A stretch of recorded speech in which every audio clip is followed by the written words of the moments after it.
All right, and we're live. Hey, everyone. Welcome to the show. Today we have Joel Drucker on. Joel is a writer for tennis.com and has been in the industry for a long time at this point. Joel, how are you? I'm all right. Well, how are you? I'm doing well. So the reason I reached out to you is that you recently wrote a doubles letter on tennis.com and you called it a letter to ATP Doubles Players or something like that. And it was all about how doubles can kind of survive in this post Bryan Brothers era. Can you start out with just kind of how that piece came to be? And Sure. And let me paint a picture. Let me yeah, draw a picture. And this is a little bit of how I see contemporary doubles. Imagine you're watching 10 great basketball players on a basketball court, and they're great. And they're leaping, and they're jumping, and they're shooting, and they're rebounding. They're showing a lot of the skills that make the game great. And none of them have uniforms. They're wearing random uniforms, gray shirts, brown shirts, different shirts. None of them have their names on their shirt. None of them have numbers. None of them have team logos on them. But boy, they're pretty good at basketball. yeah, And that to me is almost the picture of how I see ATP doubles, particularly in the post-Bob Mike era. Bob Mike, they were the marquee guys for a good 15 years, and they kind of they sold it. They drew us into doubles. The other guys, they're all great, and they're hard to distinguish from one another. right, So that makes our ability to connect with them and follow them and want to see them less than great. I mean, it's like, okay, I'm going to walk past the sports zone, and I'm going to see 10 guys playing great basketball, but I'm not going to know who any of them are. right. And then the So, next day you'll see them playing with a completely different person too. well, there'll be different teammates. It won't even matter. It Yeah, won't even matter because they're just playing, but none of it matters. There's no sense of any connection to any of them. I mean, that's not entirely fair. People follow different ones at different times, different players. I think over the years, I think there were obviously the Bryan brothers, and Daniel Nestor had a certain longevity aspect, particularly because he's such a great doubles player and big lefty. And Leander Paes has brought a lot of attention, excitement to doubles. And all of these guys, they're all very good. Jamie Murray has an interesting affinity because of his accomplishments and also that he's part of an incredible tennis family. But again, in the big picture, if you brought out glassy pictures of me of the top 10 double players right now and said, ID that guy, I go, uh. And I think you might also. And we yeah, follow this I for a living. definitely wouldn't. No, We do this for our jobs. So right. think of the fan. So how does the fan get involved with it? So that kind of, I wish, as I shared that picture with you just now, I wish I'd put that picture in the article, that concept. So I'm articulating it now. And that really kind of sets the tone and my mess for these doubles players. Right. Yeah, and that's kind of the idea behind, my blog and me starting this podcast was um to help grow the game of doubles because it doesn't make any intuitive sense to me because most of the fans, you go to the US Open, obviously not this year, but most years you see, hundreds of thousands of people and the vast majority of them are on the doubles court. They're not on the singles court, right? Recreationally, people Yeah, would play. almost every single one of them is going to watch Serena play singles and Federer play singles. And doubles doesn't have to be bigger than singles. I mean, I think we'd be really far away from that. But why isn't it bigger than it is? And Well, I guess your question is, so why do people who mostly play doubles go to watch singles? that's part of it. I I think, think I'll have an answer for you. I sing in the shower, but I don't go to a concert to watch someone else sing in the shower. So I think what people want to see when they watch tennis and when they have their spectator mindset on sure, is I want to watch it played as well as it can be played. And so doubles, they play it and they enjoy watching it. I mean, we know you and I have probably sat in enough pro doubles matches know when people are sitting there watching it, they're enjoying it. It's just that they're following it, their attention to it is far less. The great thing about tennis, and this is almost more important for the doubles guys to understand, tennis, you follow people more than even teams. You right. follow Serena and Roger, and they're even recognizable to people who don't even know tennis, who barely know a forehand from a backhand because they're individuals. So they're singular franchises, whereas the doubles people are just kind of, again, they're invisible. So Right. I appreciate their skills, but there's nothing that grips us to them. And they're not, and then it gets the whole thing like they don't promote themselves. Yeah, we need kind of a story to grab onto.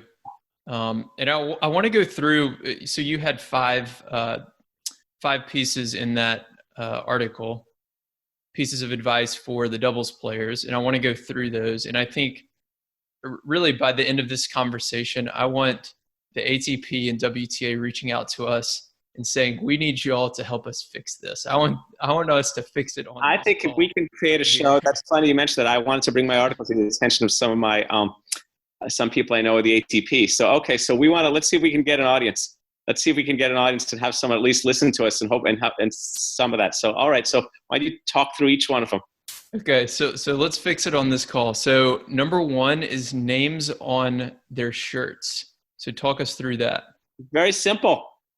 Let me know who you are. I mean, I walk around a tournament. I want to know who that guy's name is. I think the singles guys should do that too, but the doubles guys, all the more reason to. Right. And have the names and let me know who you are all over the tournament. So see them walking around, see them at practice, see them coming back from practice. Let me know who you are. I'm going to ask for your autograph, and then you can know why should they be invisible. And of course on the court when they're playing. I mean, they do it in the team sports. They do it in the big time sports. Why not in tennis? Yeah, I love that idea. The thing that came to mind when I was reading that was when I was younger. I'm from Memphis, Tennessee, and I used to go to the Grizzlies games when I was younger. And I didn't always know the away team, but you'd show up, you'd walk in the stadium, you'd sit in your seat, and there'd be a little kind of game guide, and it would have every player listed, the country they're from, how many years they're in the league, and their number. So you can watch and be like, oh, who just made that three? Look in your guide and you can see the name of them, where they're from, stuff like that. And I guess tennis may not be able to do that since the matches are kind of turning over in the stadium so fast, but they've got the apps now to be able to do that. What, to put the name on the shirt? No, I mean to have like a kind of a game guide or like a game guide. Some information about the players. Those are apps. All these tournaments have apps that detail the tournament. So people sit in their seats looking at the app to see, oh, John Jones doubles, and they can scroll that. That's right. And he's from Memphis. He's from London. Yeah. He's 24. Yeah, short little bio, stuff like that. His mother played rugby. Right. Whatever. Right. That's stuff that gets you connected to them. Absolutely. Yeah. Is it so with these apps? Most of the tournaments kind of have their own app, correct? A lot of tournaments have their own app, but you can also at any tournament you can also go to the ATP or WTA. Okay. And they either have apps or even if they don't have apps, you can search them while you're watching. Yeah, that's one thing that I feel like is the more I'm kind of learning about the industry is that a lot of it's kind of disconnected. So like Wimbledon might have their own app, Australian Open might have their own app, whereas it'd be easier if we just had like an ATP app, right? Well, the ATP does have an app, I think, for the ATP, but for each tournament, it's complicated. The game isn't organized the way the major professional North American sports are. It's not quite organized that way, for better or worse. Okay, so names on shirts. I think we're convinced that that's a good idea. The second one. I'm convinced they're all good ideas. That's why I wrote them. The second one is, well, hopefully the listeners are convinced at this point. The second one is reach out to tournament directors, become an ambassador. So you realize that the doubles life, okay, what do they play at a tournament? They play 2 no-ed sets and a tiebreaker. That's less tennis than I play in some of my 4 or 5 league matches. I don't play no-ed. So they're on the court. The longest length of a doubles match that way, 2 hours at the most. It's 2 hours. Let me figure out you get another. Okay, let's give you, for the heck of it, let's give you another 2 hours of practice. There's 4 hours in a day, and let's give you another hour of downtime for trainer stuff. You had 5 hours of that, and that's fine. That's good. That's hard work. I get it. So maybe the rest of the time, these guys should be leading the league in clinics. They should be doing autograph sessions. They should be doing sponsor visits. They should do all sorts of things that make themselves accessible to the tournaments. There are not as many demands on their time as there are for Roger Federer. So I think they've had a great opportunity to be this ambassador for all these events in different kind of ways. And and then that can maybe move the needle, and then you can have people want to watch them play. Yeah. So you mentioned pro-am, charity, autograph sessions. So I'm envisioning kind of like a tent set up somewhere in the outside the stadiums, and they have a big sign up that says doubles autograph session at 3:00 or something like that. Something like, look, that's how that gets executed is kind of fun. It depends how the tournament configures it and what they have and what their charity event is, if they want to do them, or what their community thing is, or what they want to do with kids coming from school, or what their clinic is. I mean, that's all in the hands of each event and the attitude of the doubles people to really do it, to keep following through on it. Right. And it'll be the doubles players first reaching out to the. Well, why wouldn't they? I mean, the doubles people, and we'll touch on some other examples of this. I'll give you some examples. Why wouldn't they? I mean, they want to. It's funny. I talked once with an ATP leader once, and he said, "Yeah, why they shouldn't use the term giving back. It's called taking from." If I run an auto company, if I'm the CEO of Pontiac, and I go to the dealership to talk, I'm not giving back. I'm growing the game. I'm getting people to know me. The musician who goes to a record store, is he giving back? No, he's selling records. Right. Yeah. Yeah. It makes tons of sense. So that goes into the next one. Access is everything. Your third point.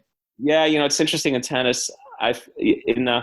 In some of the sports, such as the team sports, journalists are allowed in the clubhouse up till 45 minutes before the game, and they can talk with the players, or at least attempt to talk to the players. In tennis, it's pretty much you're never going to get an interview with a player before they play, even if they're playing at 10 at night. And again, I think the doubles players should go to much greater lengths to make themselves accessible, to make it easier to get time with them, to do interviews, and not just do a perfunctory 15 minutes. The Jensen's, Luke and Murphy, I was doing a story on them, and in the middle of a tournament, they were doing a clinic that involved taking a helicopter and going in a car to this event. And I spent a whole day with them, and I was in the helicopter, and we went out in the car, and they were in the clinic. And then part of their clinic, me and another guy got to play a tiebreaker versus with them as part of the clinic. It's a whole participatory experience. And that was 25 years ago, and I will talk about that story till I die.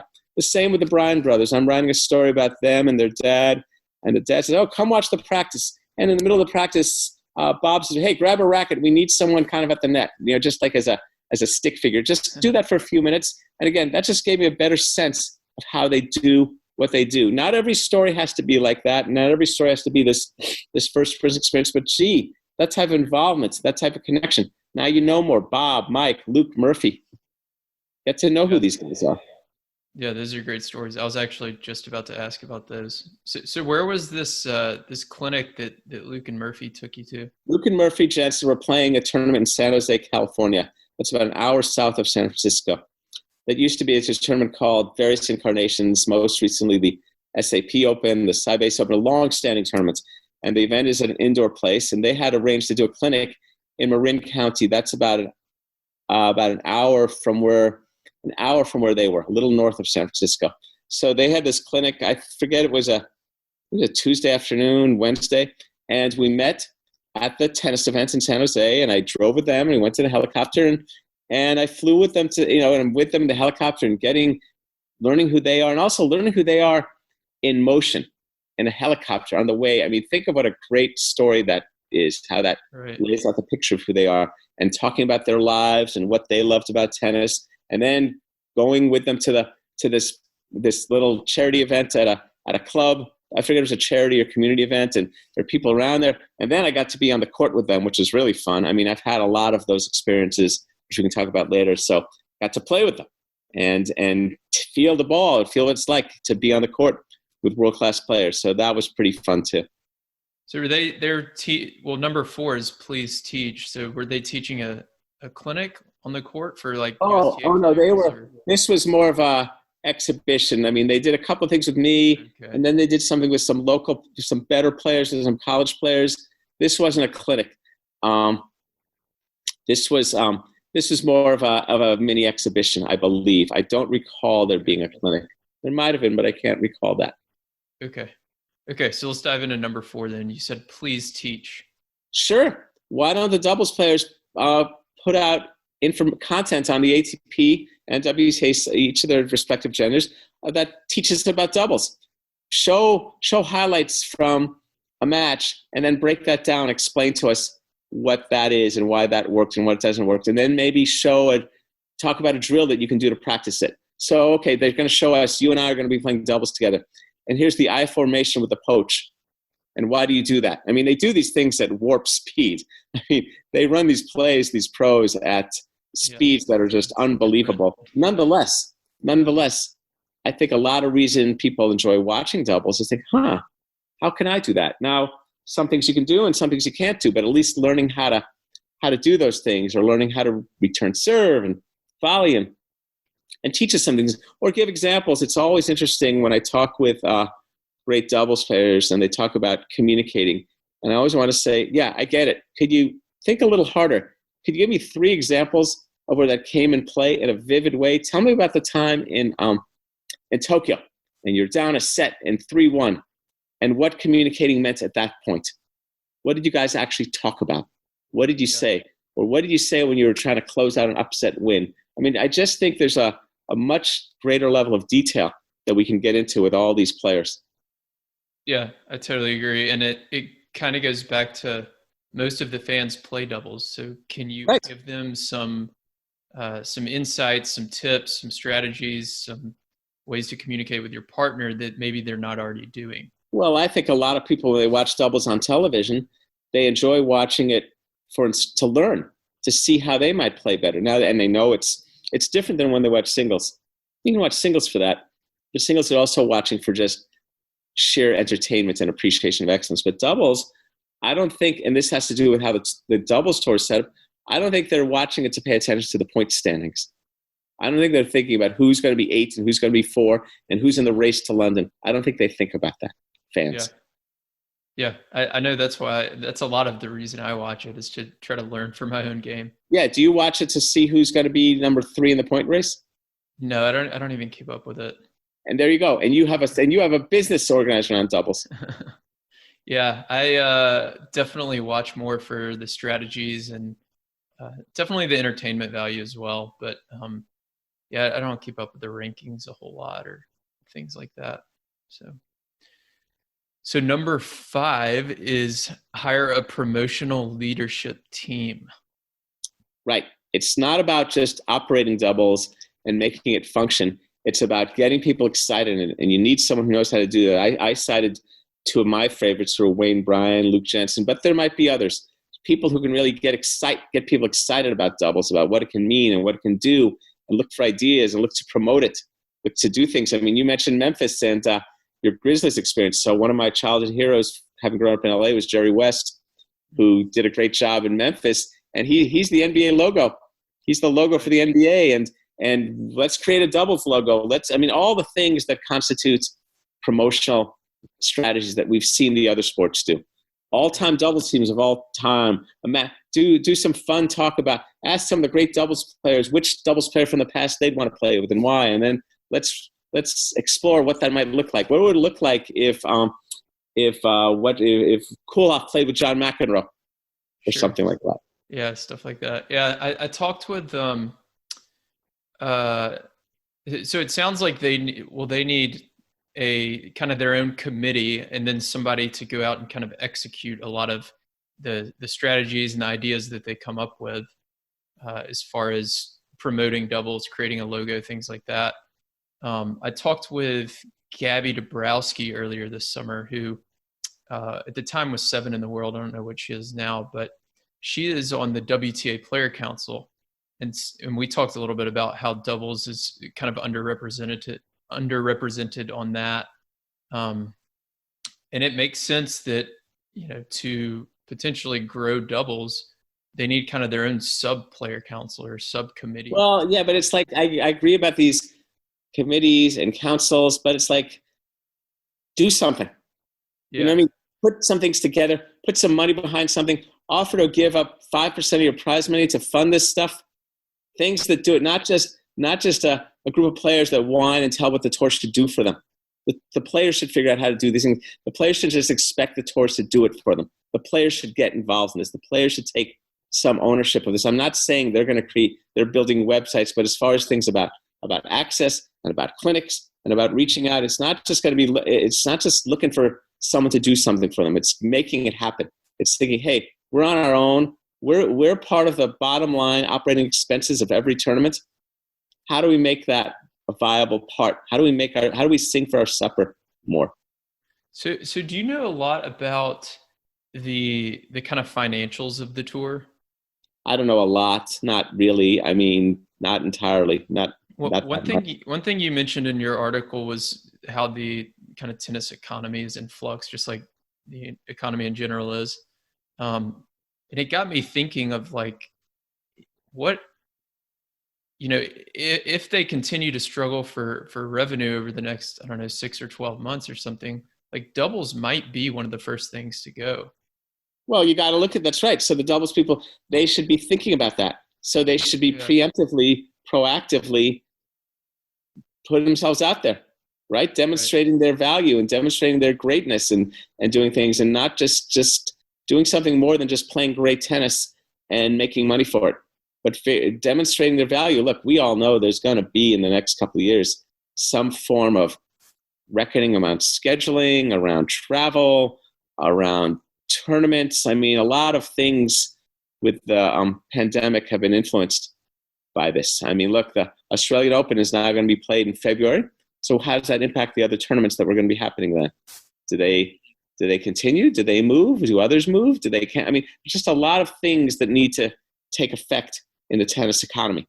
So again, if I'm a doubles person, I think I have a great opportunity to not just sit and just kind of wait, but maybe to reach out, to connect.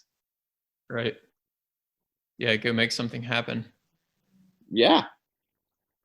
So we've got our 5 or your 5 ideas for growing the game of doubles. I want to take a step back and let's talk a little bit about the evolution of the game. So when we talked last week, you asked me how often I serve in volley, and I told you probably 30 to 50% of the time, which I feel like is high. How old are you? 31. Yeah, keep going. Tell me more what we talked about. So I feel like that's kind of high for most players my age. But then you told me you don't think you've ever served and stayed back in your life. In doubles? Yeah. Doubles. I'm twice your age. I'm 6 years old. I learned to serve and volley and play tennis in Southern California on fairly fast hard courts. A lot of one-handed backhands. I was serving too. I get it. But I was taught that you serve and volleyed in doubles and on your first and second serve. And I have never, ever walked up to the line and said, you know what? I think I'm going to serve and stay back. I've been trapped. Occasionally there's been a return that's so good that I'm suddenly like, whoa, I'm back here. What am I doing? But if I'm not in 2 shots later, yeah, that hasn't happened either. I've never, I know you got your big Western forehand, you stand back, then you slug. I was also taught, I learned this more lately, but I get it. Doubles is playing for your partner. So to me, when I play with a partner who's serving and staying back, I'm thinking, now how are you helping us work as a team? What are you doing to help us form the classic wall that a team, the team. So, but doubles has evolved, and I know the quality of ground strokes is much better than it once was. And the strings and the technology, particularly at the pro level, much greater ability to dip the ball. And I don't think that's as true at the recreational level. And I'll say that, and I mean by that 5-5 on down. Yeah. I just don't think that's as true. However, the way people have learned the game is much more baseline focused over the last 30, even 40 years. Right. Much more. Yeah, that makes tons of sense. Yeah, when I was doing clinics and lessons growing up, so this would be like late 90s, early 2000s, I'd be in a clinic with maybe 8 other students or something like that. And we'd go twice a week on Tuesdays and Thursdays. And I would probably go a month or 2 straight and not miss a clinic and probably not hit one volley. Can I contact the instructor? Can I send him? Can I file a lawsuit on your behalf? No, he was a good guy. He's my high school tennis coach too. Why? It was just how they taught. It was just all Well, this is the singles and deal. all Now, ground strokes. they may not have learned how to volley. I mean, look, and to me, I'm not saying the volley is everything. I'm just saying the game is the widest. There are 26 letters that define the tennis alphabet, and yet a lot of people like that were good. For 2 months there, you were learning 17 of them. It's like, and it's just to broaden the whole game. And this gets to the growth of the game factor. I meet a lot of players. They've learned a fairly narrow way, and they're smarter than their game. The tennis, I know someone who mostly was a baseliner, and they were a lot smarter than that, but they had these Western grips and this 200 backhand, and they didn't have proper tools for learning how to volley. And so tennis is boring for them. Sure. It's like the alphabet would be boring if I only knew 17 letters. Yeah. So I'm talking about just the whole, and doubles, the game used to be from like 1946 on for a long time. It was very much serve and volley into the 70s and even the 80s some, but particularly into the 70s. And doubles and singles were kind of part and parcel. Like the way I learned to play singles, which is very net rushing based, was connected to how you play doubles. So the skills were similar. You get low returns and coming to net. But then when the game became more baseline, particularly Borg really started it, and Bjorn Borg, he stopped playing doubles. And the high stakes, there was enough money. So a lot more singles players stopped playing doubles. So doubles kind of fell apart at the pro level. I mean, there was a time all the top 20 players were playing doubles, but that changed. And that's okay. I understand why. I understand why a player who's playing 5-set matches at Wimbledon or the US Open or Roland Garros or Australia, they don't want to be playing a 5-set singles match that ends at 8 at night and then have to play a doubles match and then risk being worn out the next day. And there's enough money for them to afford not to have to play doubles. Okay. So that's the reason. So before Borg, all the top 20 players play, and then Borg's kind of stopped. Borg started Borg, and then Connors. Connors played a good amount of doubles. Connors and Borg actually played doubles once together at the Australian Open. But Borg, I think, was really the start of the thing. Like, don't need doubles. I don't need doubles. Doubles is not. Let's just focus on the singles. And his singles game was very physical and fitness based and ground stroke based. A little more of what I'd call an east-west than a north-south mover. Sure. So he kind of really started it, and other players, including Connors and Guillermo Vilas, they picked up from it, and then that continued into the 80s with Lendl and the whole Sampras Agassi generation. And granted, I understood it. I understand it at the pro level. I don't necessarily have a problem with it at the pro level. Okay, and it seemed like it was just a money thing. So they realized. Well, the economics, there were enough rewards in singles. They didn't need the incremental money from doubles. They wanted to focus and perform properly in singles. I get it. Yeah, that makes a ton of sense. Yeah, I talked with, I used to work with Coach Edgar Giffenig. He worked with the Bryan brothers when they were juniors, and he sat down and interviewed them a few years back. And they talked about this transition from baseline from serve and volley players. And then they were talking about a lot of players are serving and staying back. And they mentioned that string technology. Right. They said that, a lot of times we're even having to serve and stay back because these returners, especially if you get a singles player out there who's top 20 or something, these returns are coming so hard and so heavy at our feet. It doesn't make sense for us to serve and volley against these because it's just too difficult, especially I get it at the pro level. I get it on the pro level. I think it's tragic at the recreational level. I think it's tragic. I think it's made it blunts improvement and the overall growth of the game. I think at the recreational level, to see a great many people playing doubles and serving and staying back and not really working together as teams and winning matches. I get it, but it's like what's really going on here? I mean, there was a junior I played with when he was about 12, and he was getting good enough. He's beating the 4 or 5 hacks like myself, and we played doubles with him a little bit. And he would serve and stay back and whale forehands with this another person, a pretty good 5-0 woman, and he'd whale forehands back and forth with her. just to enjoy it. And I said to the dad after this, when he's 12, he should be serving and volleying against us. This is the time to build that skill. And the father said, well, this is how kids today play. I go, I won the spelling bee and I was number 3 in fractions. But when I started doing grammar and algebra, my mommy didn't threaten to, and struggling a little bit, my mommy didn't threaten to fire my teacher. In other words, the developmental aspect of the game, the broad set of skills that's going to help you become a better player in singles and doubles and college and beyond. That's the time for it. He's 12 years old. Well, he's getting no learning standing and wailing. On the other hand, if he serves and volleys against us, now he's developing. Right. Now he's developing. I know someone who has a son who's very good, and the son is a teenager who's gotten pretty good, and the father can hit with his son, but he's not as good as his son. I said, good, have him play you serving and volleying. Let's see if he can he beat you serving and volleying? Can he beat you with one serve serving and volleying? It's a skill build. That's all it is. It's like a basketballer who learns to shoot with the other hand. Exactly. Yeah, it's just another, even if you're not going to serve and volley every time when you play, like I don't, but it's just another tool in your toolkit. Like why would you not take an extra tool to help you potentially win? Because against some teams, you're going to need it. I'll tell you something, my latest thinking on why are the great players that much greater?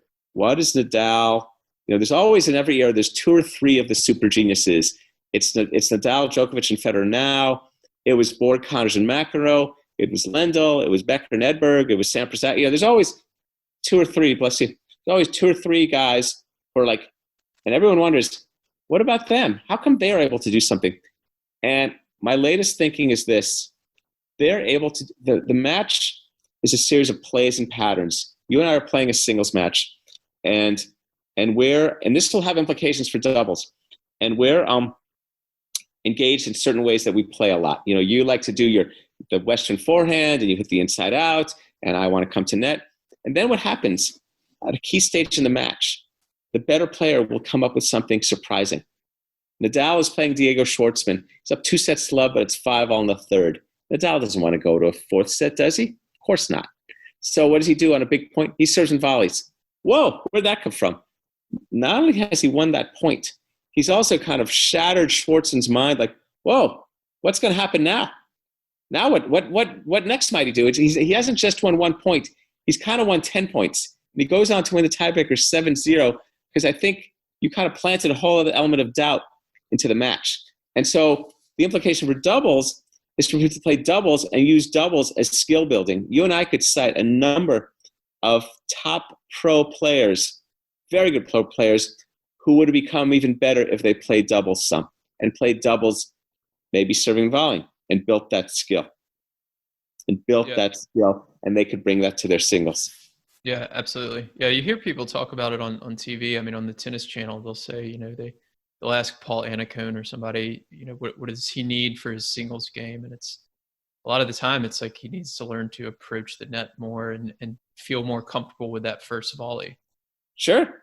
Well, why wouldn't Simona Halep play some doubles? Play some doubles, serve and volley. Sure. What's the harm in that? Particularly during these tournaments where you're not playing 3 out of 5 men, when women don't play 3 out of 5, why not? Yeah. Absolutely. Play some doubles. It's practice time. It's time on the court. That's why I really like Katie McNally. She plays singles. She plays doubles. She's a really good doubles player. She and Coco Gauff are a fine team. Katie understands doubles really well. Her mother, Lynn Neighbors, was a great player, played at Northwestern. Her traveling coach, Kevin O'Neill, understands all that. So that's part of the skill building part. Yeah. She is, for listeners who want to watch a doubles player and learn a lot from her, Katie McNally is really good. I watched her a bunch this summer in World Team Tennis, and then at the U.S. Open a little bit, and she is a very, very smart doubles player.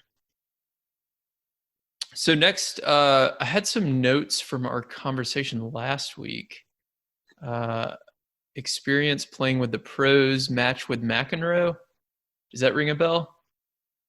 No, I have no idea what you're talking about. Yes, it does. So what do you want to know? Tell us the story.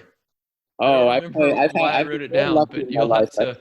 I've been very lucky in my life. I had a number of times. I've had a number of experiences in my life and career of being on the court with world-class players. And one of them, once I got to play in a pro-am with John McEnroe.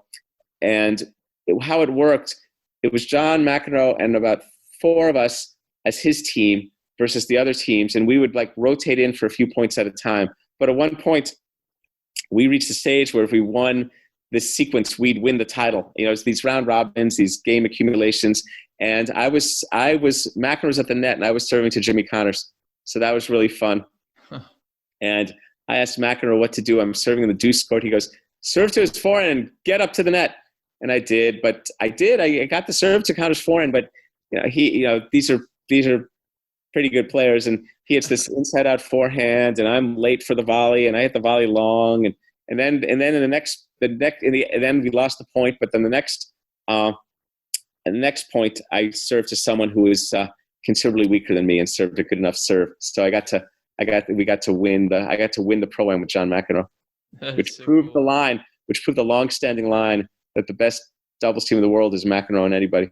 That is so cool. Yeah, in Memphis at the tournament, it's not there anymore, but the tournament, I ball boyed for it growing up, and they had this kids' day where they'd grab a kid from the crowd and go play with the Bryan brothers or whoever. And my cousin got picked out and got to go play doubles with the Bryan brothers.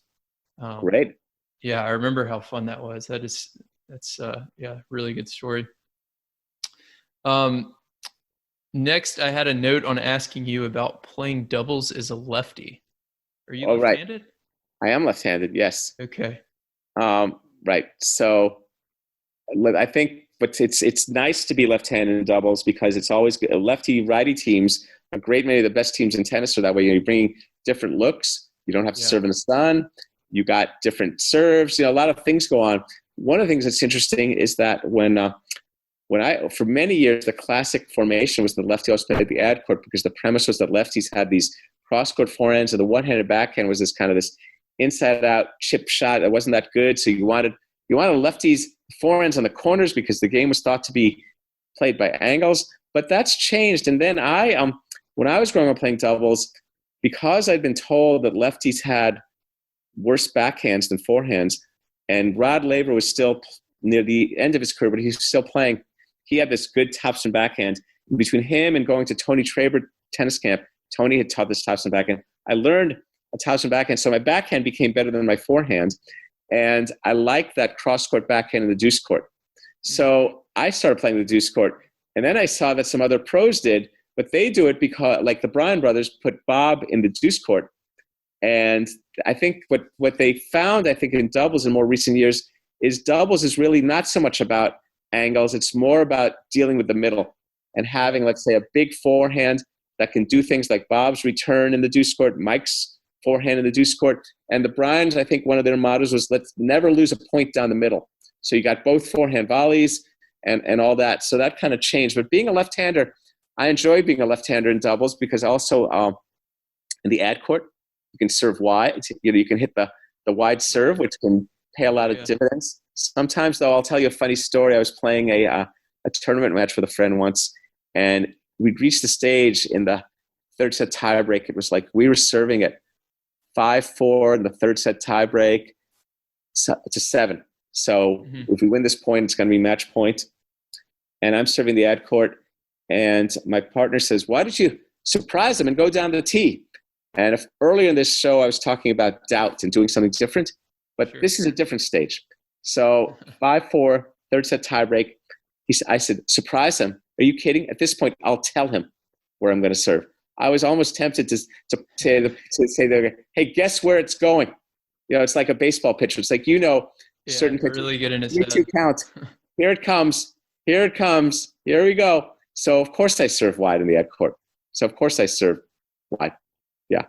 And more importantly, we won the point, but I didn't hit an ace. I'm not Pete Sampras and I'm not John McEnroe. But more importantly, but I got a playable. I forget if he missed. He may not have missed the return, but more importantly, I got a playable volley.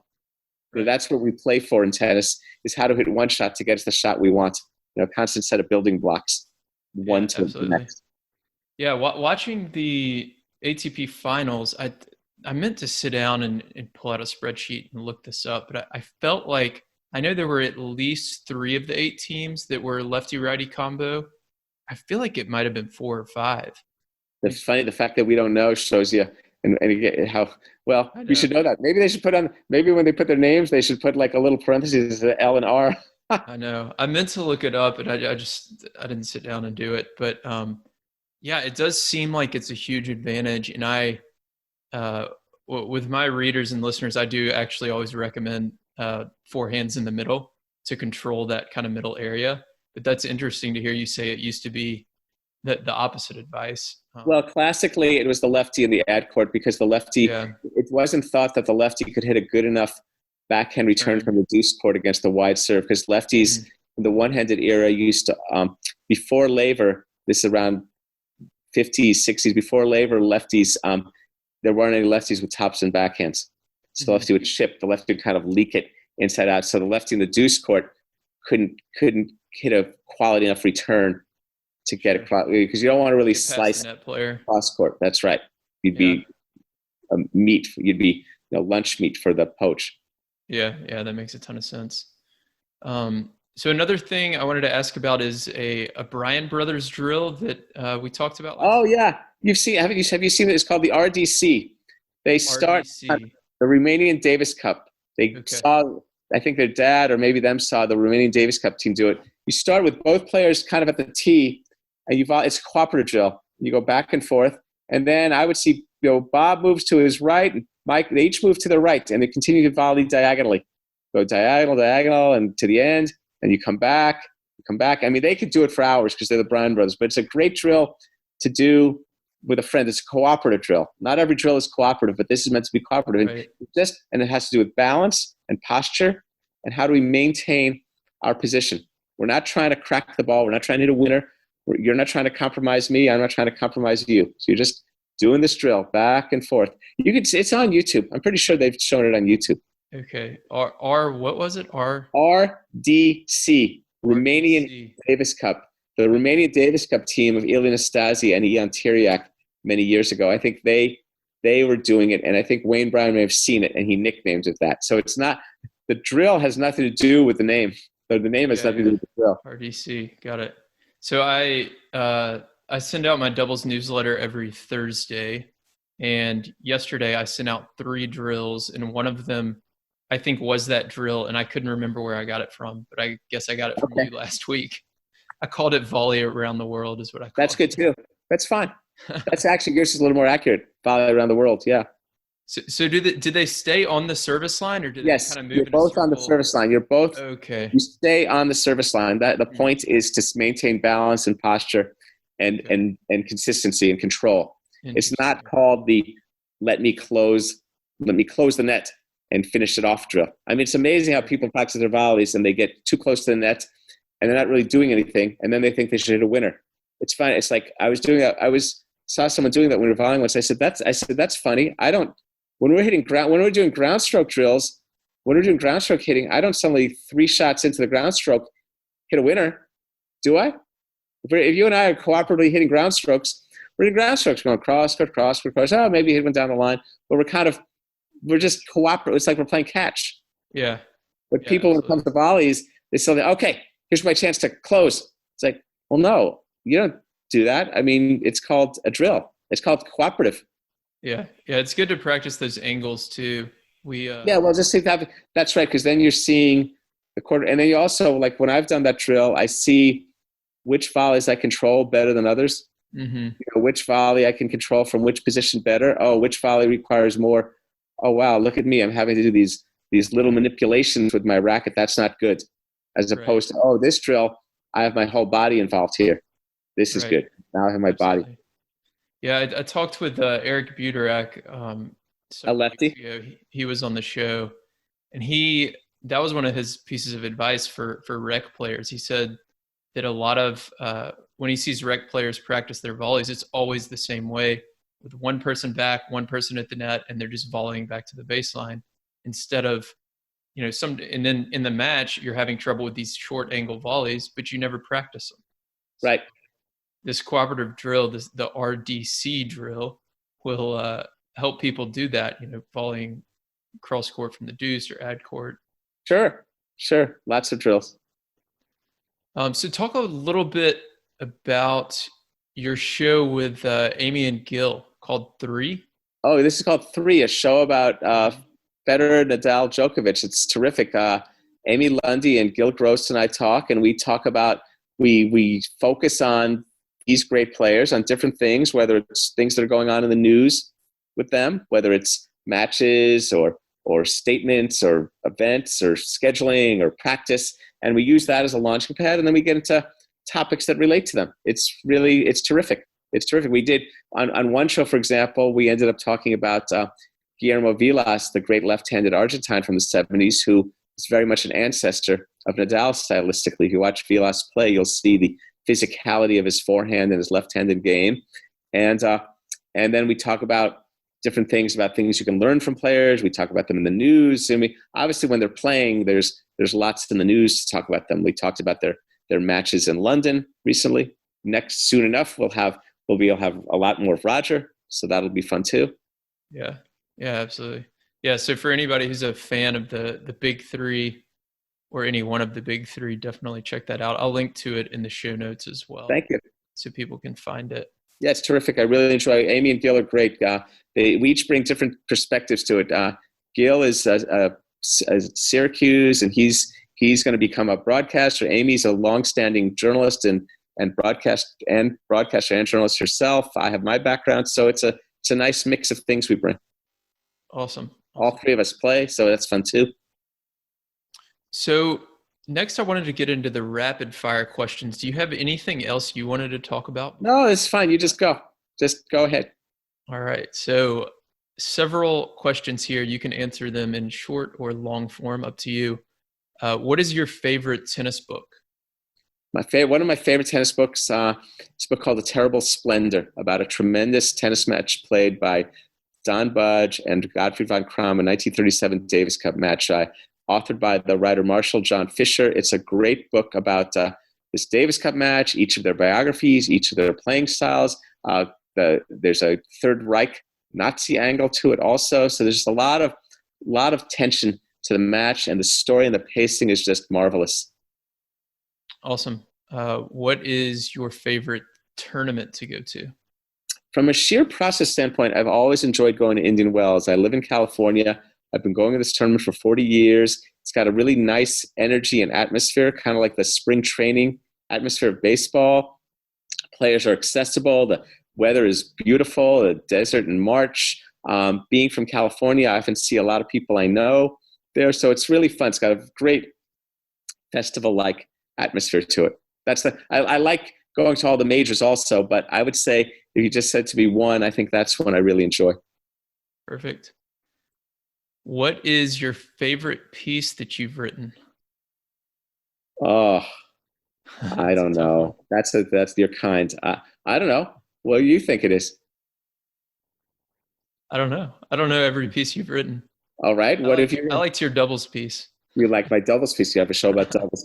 I don't know. That's like asking someone to which one of their children they like most. I enjoy. Just what comes to mind. I did a piece last year on advertising in tennis for Racket magazine that was mentioned in the anthology Best American Sports Writing as a notable piece. So that was good. I did a piece about, that was a long piece that I really enjoyed that explored aspects of American culture. I did a shorter piece on the memorial service for the great Pancho Segura, who was a great player and coach, and also Jimmy Connor's coach too. And I wrote about that. That's what I felt proud about. But I don't know. Golly, those are 2 that come to mind that I got a lot of satisfaction of. Okay, perfect. What is and I'm not sure how you'll measure this, but what is the most popular piece you've ever written? I can't even begin to tell. I don't know. Maybe can I tell you what the most unpopular piece is? No, I have no idea. I have no idea. You mean the what? They don't track pieces like traffic to a web page like I'm used to. Well, look, I've written for a great many things other than websites. So, and I wouldn't use clicks as a sign of popularity. I would just say that was clicks. I I did a piece. Here's a silly piece I did a few years ago. Do you remember when Federer, Tommy Haas, and Dimitrov did this one-handed backhand boys music video? They did a song to this Chicago song. So hard for me to say I'm sorry, and they sang it. They did a video about it. So I wrote a piece a few weeks later that decoded the meaning of the song. That was almost like a satire of rock music analysis about what were they really saying in the song. And that got a lot of clicks, but that was just that was like a fun, silly story. That's good though. I'll find that and link to it as well. Okay. So the last question, what is a tennis story that you've never told anyone? That exists that I'd like to tell? Sure. That I'd like to tell, or you mean that it's something in tennis that I'd like to write about more? Yeah, that works. Yeah, a lot of people have. I ask this to every guest: what's a tennis story you've never told anyone? And a lot of people say, "Oh, I don't have one." So then I'll just ask, "What's your favorite tennis story?" So Nick Monroe, for example, talked about on the way to a tournament in Africa, he was actually shot at in his cab on the way to the tournament. So he tells that story, which is I'll tell you a story that a story that comes to mind that I like to tell in depth that I touched on earlier this year when you mentioned Nick Monroe's experience. There was a tournament in Lagos, Nigeria, that was once postponed because of a coup. There's a government coup in the middle of the tournament. And I touched on it a little briefly earlier this year with a couple of players who were involved in it, in a story about, when COVID began, about tennis interrupted. So I mentioned that. But that's a story I'd like to do in more depth. I'd like to explore that in more depth about the coup and how that happened. And there are players, for example, there's a player named Ampon. His last name is Ampon. He was from the Philippines, and he was somewhere around 5 feet tall. And he was great, but he was a little limited but he was this great player. And one of his rivals said he played like Roger Federer, just wasn't quite as good.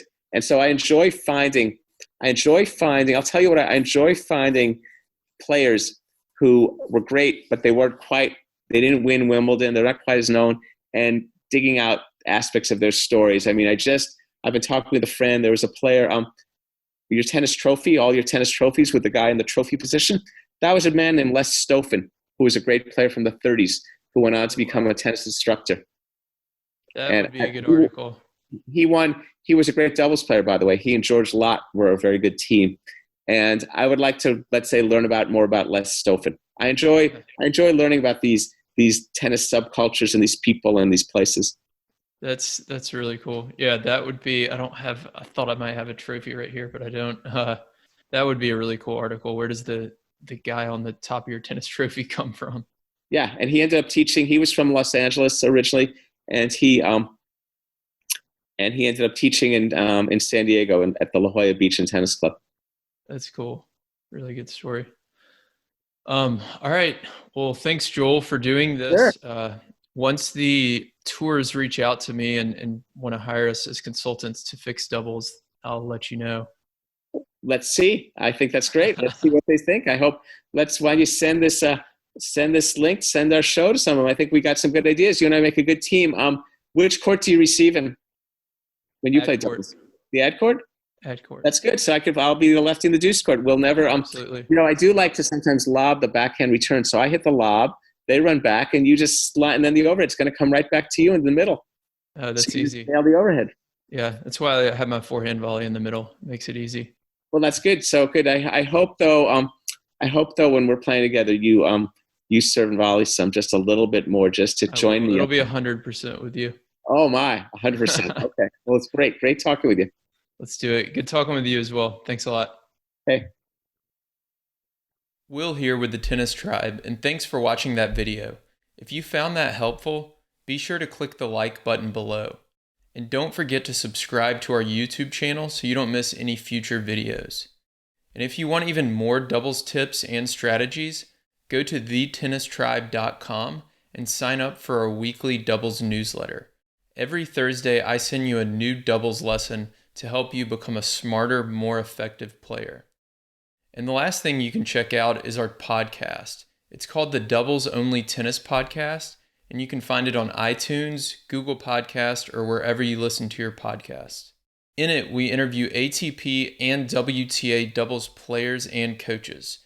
We also have strategy episodes that will help you become an even better doubles player. Thanks again for watching the video, and we'll see you in the next one.